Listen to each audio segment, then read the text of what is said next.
এইবাৰ অসম গণ পৰিষদে এইবাৰ ইটো সমষ্টিৰ পৰা আসন লাভ নকৰে, তেনেহ'লে আচলতে এই কামটো আচলতে স্থগিত থাকিব নেকি? এইটো আপুনি জানি বুজি কৈছে নে নাজানিয়ে কৈছে?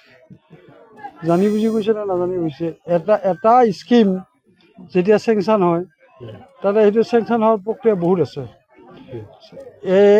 প্ৰশাসনিক অনুমোদন হয়, টেণ্ডাৰ হয়, তাৰপিছত ঠিকাদাৰ নিযুক্তি দিয়ে। এইবিলাক কাম যেতিয়া সম্পূৰ্ণ হৈ হোৱাৰ পিছত ইয়াতে এইটো AGP খেলে, BJP খেলে, কংগ্ৰেছ খেলে, CPM খেলে, সেইটো কথা নহয়। এই দলংখন হ'বই। আপুনি বস্তুটো এটা নাভূত নাচৰুত এটা প্ৰশ্ন কৰিছে, এইটো অলপ কি ল'ব। আচলতে কিমান দিনৰ ভিতৰত ছাৰ, কিমান দিনৰ ভিতৰত সম্পূৰ্ণ? আপোনালোকে চাই থাকক, বস্তুটো দেখা পাব, অতি কম দিনৰ ভিতৰত হ'ব।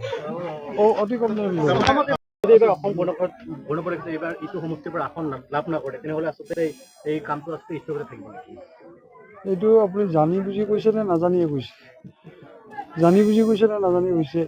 এটা স্কিম যেতিয়া চেংচন হয়, তাতে সেইটো চেংচন হোৱাৰ প্ৰক্ৰিয়া বহুত আছে।